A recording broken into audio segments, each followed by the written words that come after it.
the evil in the world. No discussion of what can be good in the world is complete without a discussion of the evil in the world. When we consider what is going on in the world, we see the hidden corruptors at work leading the dance about the golden calf, corrupt politicians, manipulative media, and ruthless businessmen. These are the foundation of our society. Countless wars in the international relations, ethnic cleansing, religious intolerance and terrorism, the return of slavery, and the continued abuse of women. Evil is an unavoidable part of the world, and no system of ethics will fix that. Okay? Moral principles are archetypes in the Carl Jung's sense. Archetypes are tacit forms. They have the important function of giving a meaning to life, and they have the power to shape and regulate our thoughts. And herein lies a problem. Their messages depends, as Jung described it, on the state of the consciousness in which they appear. The same moral forms can lead different minds to different actions, even incompatible and contradictory actions. This is a danger that we must face. The message of Jesus is a good example. In Western history, it has inspired extraordinary acts of charity, but also hideous crimes. As Jung writes, much of the evil in the world does not come from man's wickedness, but from his stupidity and unconsciousness.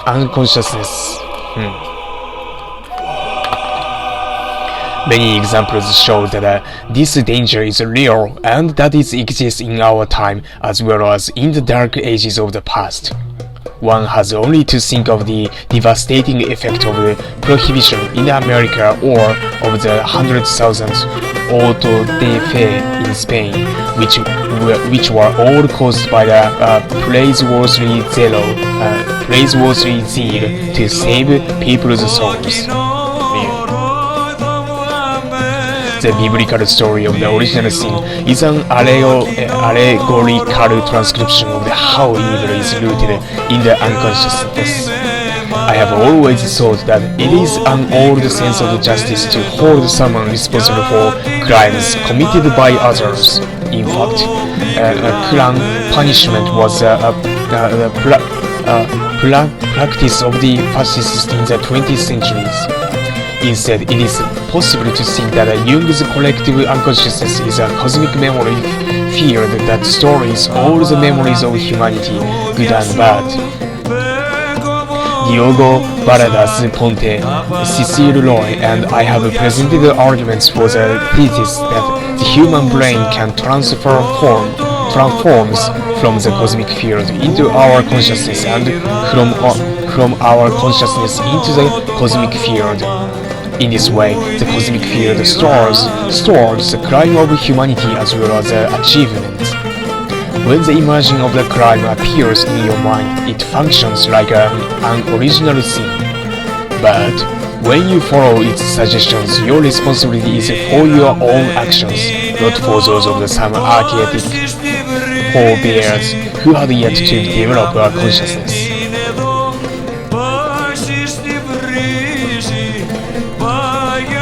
You will find detailed arguments for the existence of the cosmic memory field in this book by Hans-Peter Dürr and Erwin Laszlo. Jung's understanding of how evil arises in the world takes the process out of the archaic context of the crime and the punishment and divine rulers, which have lost their usefulness. There is a menacing power that lies featured in each of us. Jung writes, only waiting for the magic word to release it from the spell.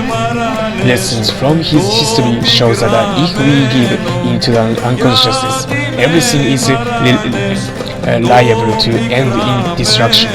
This danger exists now as ever, and it is real. Jung explains, because the unconscious may reveal itself in an unexpected way at any time.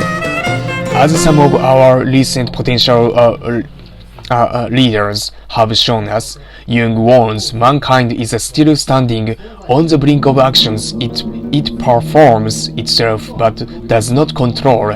Okay?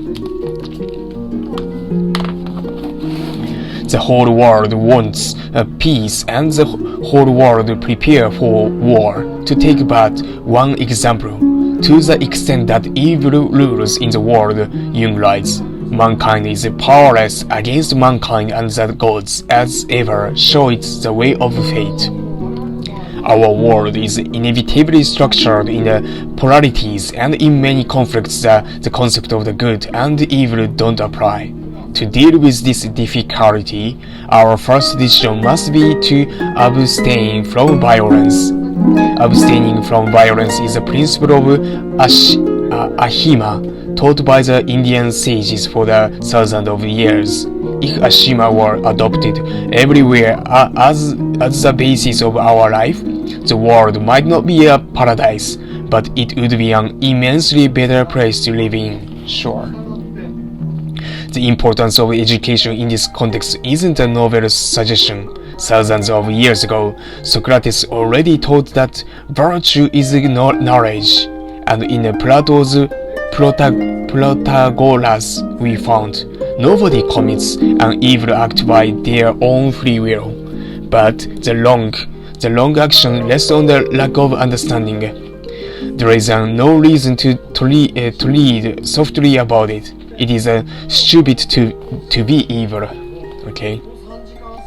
Can't believe that to lead a virtuous life, goodwill is important. As he writes in his groundwork of metaphysics of morals, the only thing that is good without qualification or restrictions is a goodwill. The problem is that goodwill isn't enough. When individuals at different stages of their development can use the same moral law for conflicting actions, goodwill must be guided by additional principles. I suggest that acting in the spirit of the one, the non-dual basis, is such a supporting principle. In contemporary psychology, the importance of education for the ability to lead a virtuous life is a recurring theme. For example, within the framework of his humanistic psychology, Abraham Maslow writes, the far goals of education is to aid the person to grow to fullest humanness, to the greatest fulfillment and actualization of the highest potentials, to his great possible stature. Okay.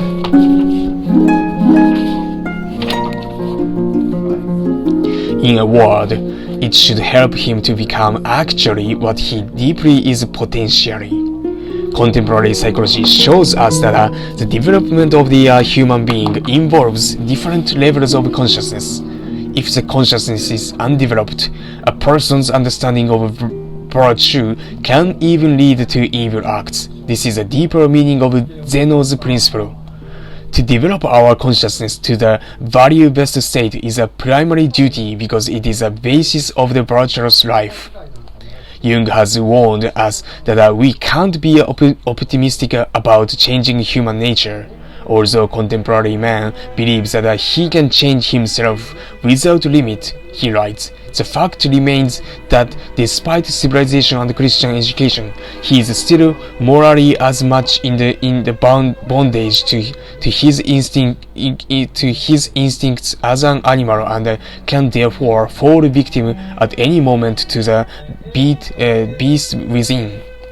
To this, I like to add that while we can't change human nature, the evolution of life can do just that. The discovery of the quantum phenomena is a sign that the appearance of a new human species is imminent.